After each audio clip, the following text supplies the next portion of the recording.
All right, so I wait 3 years until I finally grade NFL picks. This is the 2021 draft class. You have some great picks. You have some bad picks in it. First overall pick was Trevor Lawrence. So without further ado, let's get into grading. First overall pick is Trevor Lawrence, and this one is a very unique pick right here. I don't have a grade for Trevor Lawrence. I don't. To me, he's still ungradable, and we said that right after the first season that he had with Urban Meyer, that he is ungradable. We can't measure where he's at, and I feel like coming out of his third year in the NFL, he's at the same point as he was as his rookie season, and it's very unfortunate, man, because Trevor Lawrence, his whole career, he's supposed to be this like his whole football career, he's supposed to be this guy, this generational talent. And obviously, he has not lived up to that, but I believe it's because of certain situations that he's been put in. The Urban Meyer year and then the second year under Doug Peterson. Everyone thought Trevor Lawrence was going to be that guy in the NFL, a top 5 quarterback in the league, possibly running for that MVP candidate, and he didn't do that. He didn't do that. And I don't have a grade for him. And it's unfortunate. The fourth year has to be the year that we see what Trevor Lawrence truly is. It's just unfortunate. I feel bad for Trev. I still believe he's a franchise quarterback.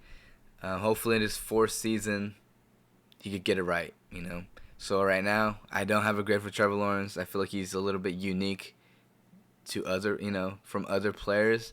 So right now, he's a mystery. The second pick in the 2021 NFL draft class was Zach Wilson. I have a straight up F for the Jets. I remember him coming out of college from BYU. Everybody was hyped saying that he's the next Mahomes. His arm talent definitely showed that he has the ability to throw down the field. But I said it right then and there. For me, it was his mental and off the field issues. I don't know. I just didn't like his personality. And I don't want to say because I don't know the guy. I don't. But I don't know. I think for me, it was just character. That's why I didn't really like Zach Wilson. Obviously, he has phenomenal arm talent. He could throw down the field like nothing and all that stuff. And he does have that ability to create plays, out of the pocket and stuff like that. But for me, it was just his character. His character, he didn't have that leader or I don't know. He just didn't have that, And I just knew that was going to be a problem when he got drafted. Yeah, I have an F for Zach Wilson, and I think a lot of people would agree. I think he played his final game as a New York Jet as well, so yeah, that's a big-time F right there. Trey Lance, the third overall pick. The Niners traded up for Trey Lance. I mean, I remember everybody being hyped about this kid, saying this guy has an electrifying arm. He has it. He has that it factor. He could run. He could throw down the field. This guy is a dude. And I remember just sitting there being like, what the hell are these guys watching? I didn't see it. I literally did not see it at all. I didn't. He's coming out of a D2 school. I mean, if you could torch up D2 guys, good for you, I guess. I really don't care what school you could go to, as long as you show something in tape. But for Trey Lance, I didn't see it. I just didn't. All those deep passes that everybody was all wow about, for me, it was just those balls are taking so long to go down the field that DB, be a safety or a corner, has that time to make up for their loss, allowing them to get to that point and making a play on the football. That's what I saw on tape. So I wasn't wow, oh my God, this guy has a good arm. So right from the get-go, I knew Trey Lance was going to be a guy worthy of a top 5 pick. That's what I'm trying to say. That he was not worthy of a top 5 pick, but the Niners traded up for him. I honestly thought it would be Mac Jones, but the hype of Trey Lance built up really, really quick towards the NFL draft.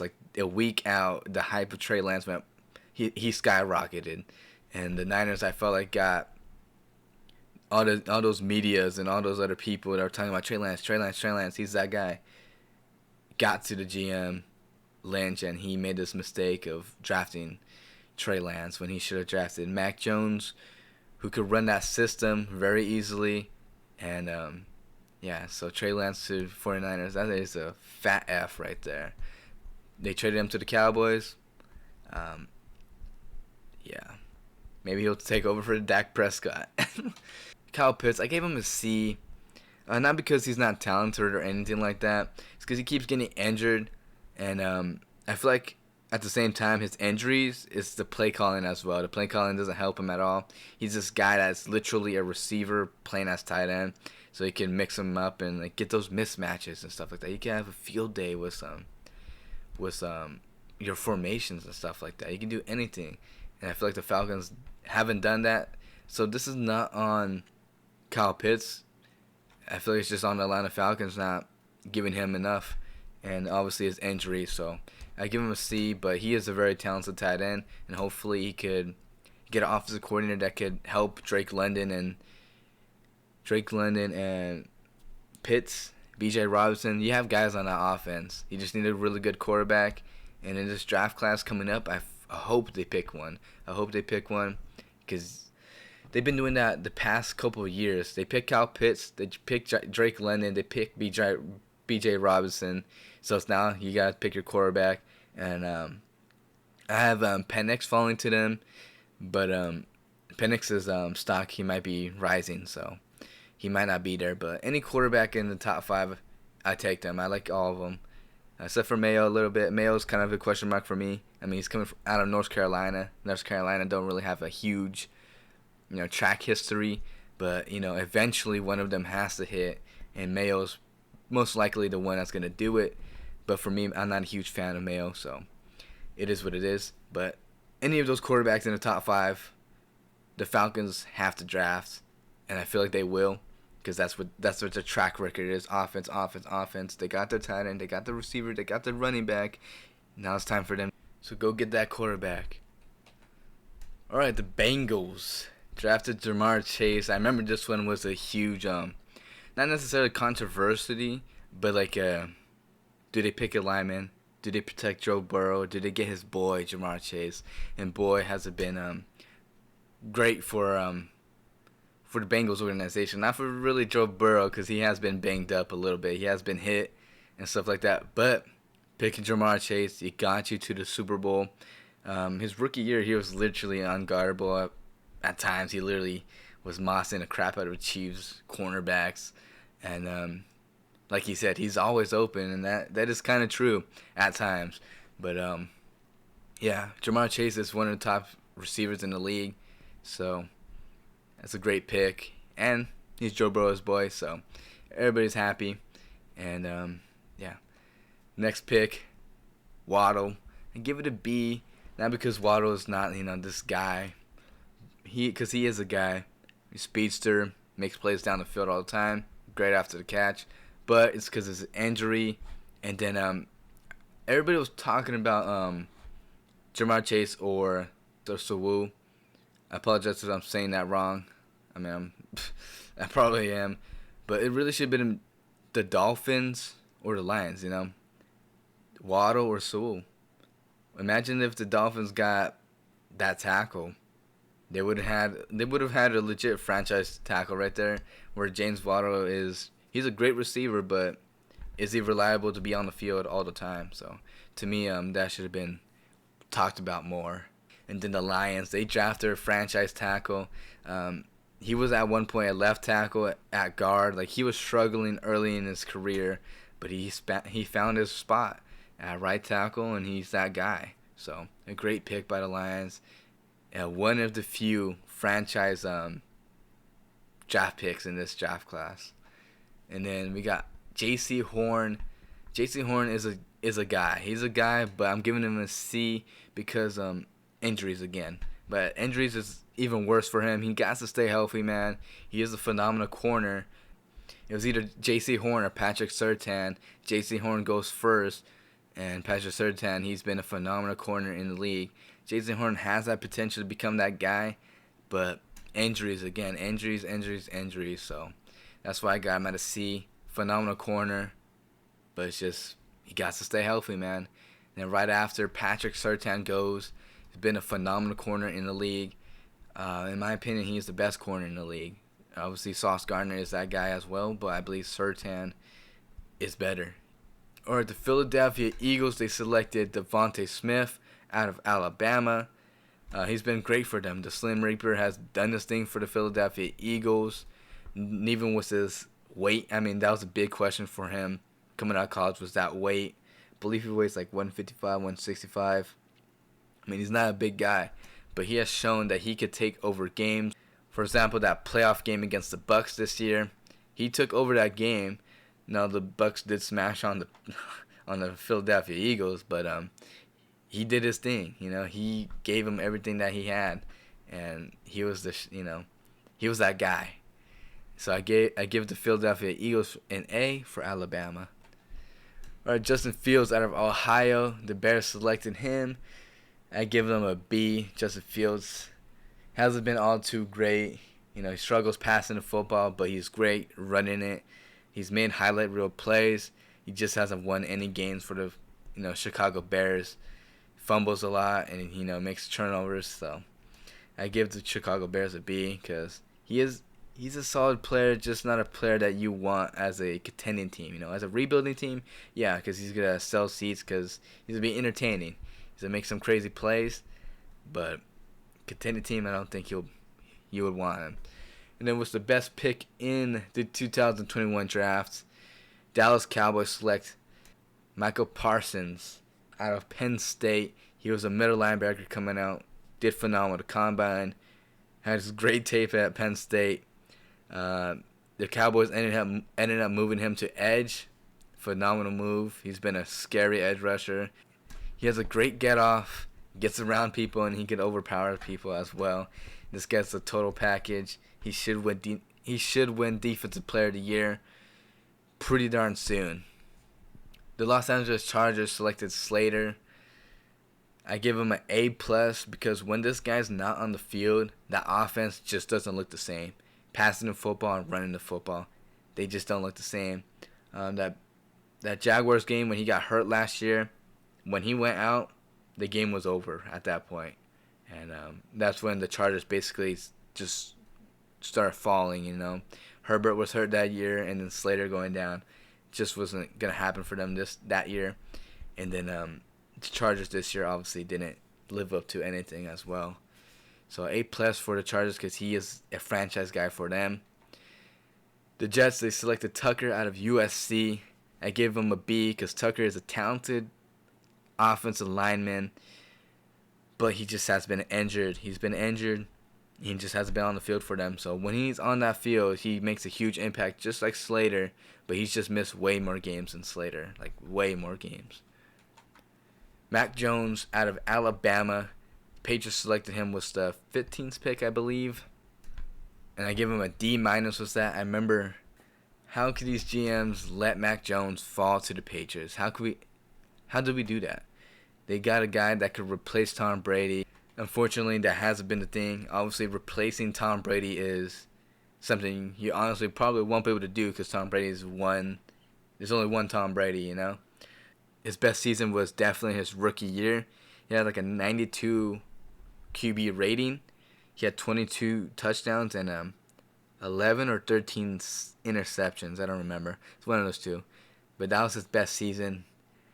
The past 2 seasons, his second year and his third year, his touchdown percentage and interception rating, he had like 11 to like 13 or 11 to 11. So he was either negative or even, Right now the Patriots are in a position where they can select a franchise quarterback because this draft has those guys there. But Collins out of Tulsa, I believe that's right. This guy was definitely a developmental guy.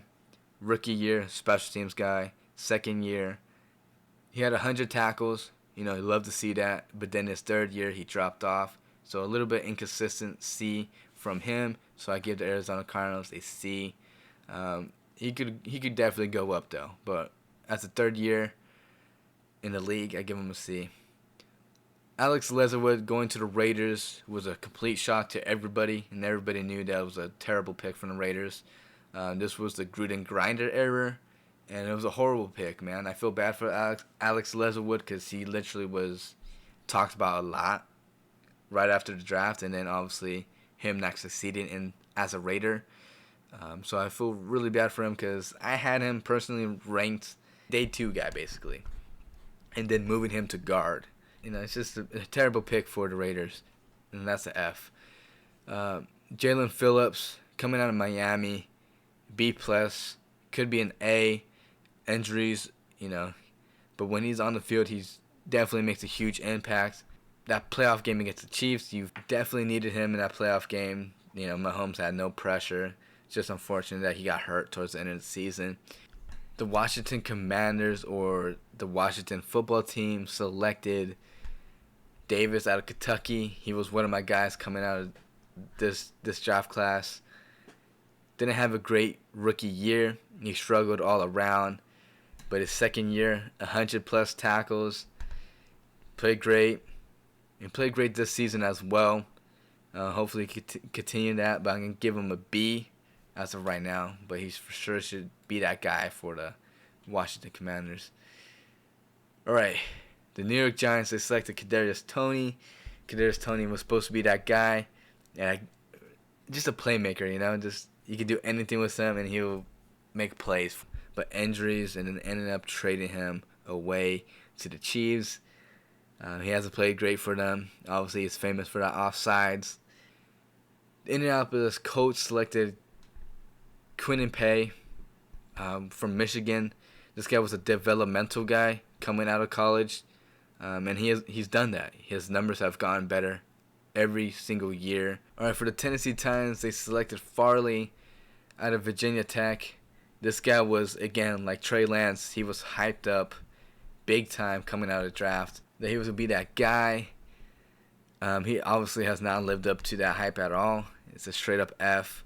I remember just being in amazement that everybody really thought this guy was going to be legit. And obviously, I was right about that. Our Minnesota Vikings, they selected Darrisaw. I don't remember what school he went to. It was like Virginia or Auburn. It was like one of those schools out there. I forgot which one he went to. He's a run-blocking tackle, and the Minnesota Vikings wanted to run the football at the time was Dalvin Cook. But right now, they have become a passing team with Justin Jefferson, Jordan Addison, T.J. Hockenson. They want to throw the football, and he has adjusted pretty solidly for them, so he's been a great pick for the Minnesota Vikings. I give him an A. Pittsburgh Steelers, I give him a B+ for Najee Harris. Najee Harris was a legit back coming out of college. Definitely a first-round pick. I remember it was a question if he should be a first-round pick. I mean, this guy has a huge highlight reel in college, makes incredible plays. Pittsburgh Steelers struggled running the football, but this guy has been great, He'd be hitting the backfield and he'll still be able to pick up 5 yards for them. He could catch the ball as well and make plays out there. Just blocking for the Pittsburgh Steelers hasn't been that great. Jacksonville Jaguars, they selected Travis Etienne. Great pick. Urban Meyer loved this guy coming out of college. First year, he got hurt. Second year, came back. Averaged like 5 yards per carry. His third season, but second season is basically. He was, he looked way better than his second year. And then, boom, the offensive line just stopped clicking. And then those running lanes were just not there for him anymore. So, Greg Newsome, I honestly thought he was a second-round pick. But Greg Newsome's a great corner. Could play in the slot. I like him press outside as well. I give him a B because Greg Newsome is a solid corner in the league. And then the Ravens selected Rashad Bateman. I'm giving them a B as well. I hated the pick when the Ravens drafted him. Raven fans still probably do, to be honest.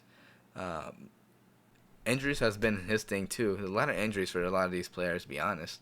The New Orleans Saints has selected Turner, I believe his name is, coming out of Houston, I think. Was it Houston?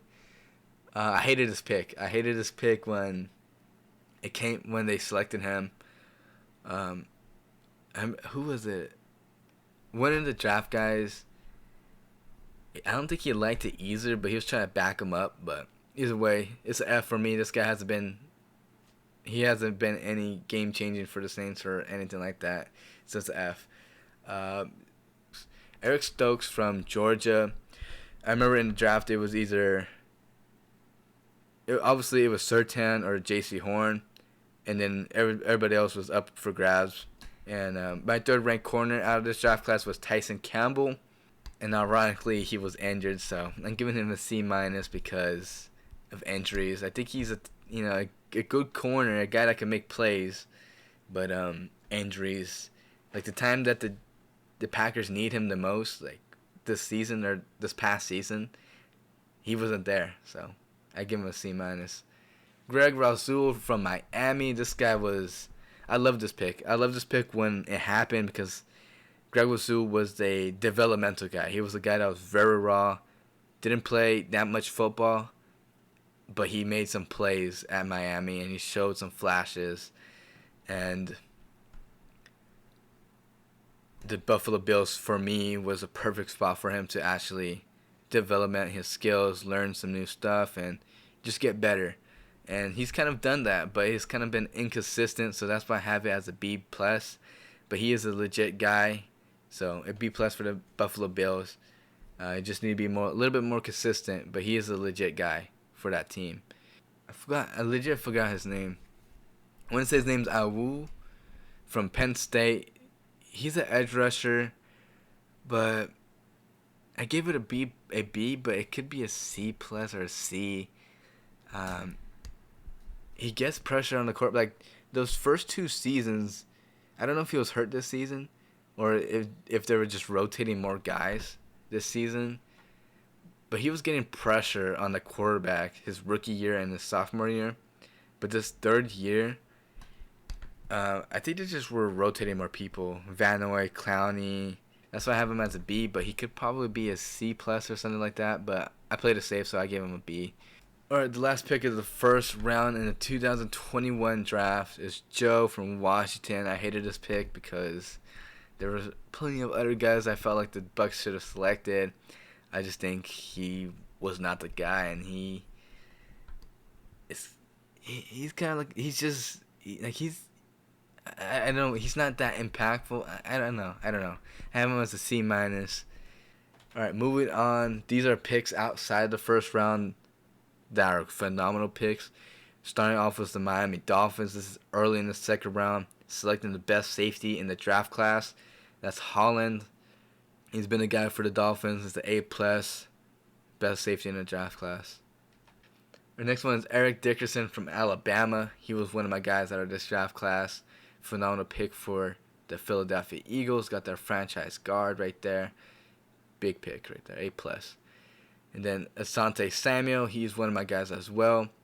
Phenomenal pick by the Chargers. A ball hawk guy, makes plays on the football. Gets those turnovers that you need on defense. Love the pick. And then one of my other guys, JOK, A plus for the Browns. He was either mid or late second, I want to say. And then I guess essentially all these guys are my guys. Jake Freiermuth, Moose from Penn State, going to the Pittsburgh Steelers. Good pick for the Pittsburgh Steelers. Has been played for them a lot, so I give him an A. And then I think I don't want to say the best pick, but a great pick by the Kansas City Chiefs getting a. I mean, it has to be up there with Michael Parsons because at the time the Chiefs' offensive line was trash. Like it was one of the worst in the league, and they were still able to win a lot of games and win Super Bowls. And Creed Humphrey just was a phenomenal pick by the Kansas City Chiefs. You know, he's their franchise center, and they basically fixed that offensive line like that. Like, it was just crazy. So Creed Humphrey was a really good pick out of this draft class. But St. Brown to the Detroit Lions in the 5th round or 4th round, I don't even know. It's just it's the best pick in this draft class. Outside the first round, this guy's the best pick. This guy was projected to go first round, maybe second round, and he somehow fell all the way down to like the 5th or 4th. I don't even remember. And it's just absolutely disrespectful. I don't know why he fell. If I had to guess, it's probably because of his height or something. I don't know how he fell, but it's an A+ by the Detroit Lions, and they found a really great guy right here, franchise guy. So St. Brown is A+ for the Lions.